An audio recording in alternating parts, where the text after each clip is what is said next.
ایک یہ کہتے ہیں کہ جس کا ترکہ تقسیم اس کو مورث کہتے ہیں، مورث کے سامنے ہی ایک وارث کا انتقال ہو گیا، جیسے والد صاحب ان کا ایک بیٹا فوت ہو گیا، پھر مورث فوت ہو گئے،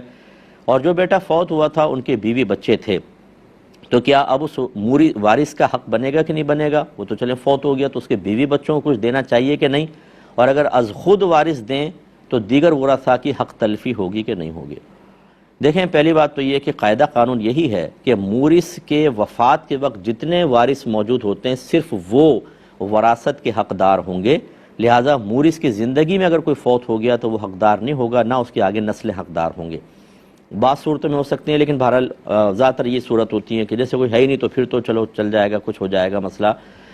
وصیت وغیرہ کر دی ہے تب بھی مل جاتا ہے، لیکن بہرحال اصول یہ ہوتا ہے۔ اب یہ صورتحال ہے کہ ان کو کچھ دینا چاہیں بیوی بچوں کو، بھائی کے بیوہ کو، بچوں کو دے سکتے ہیں بالکل، لیکن تمام ورثاء راضی ہوں، اور اگر دیگر ورثاء راضی نہیں ہیں، یعنی بعض ورثاء راضی نہیں ہیں تو ان کو پورا حصہ دیں، جو راضی ہیں وہ اپنے حصے میں سے انہیں کچھ دے دیں، تو یہ بہت اچھی بات ہے۔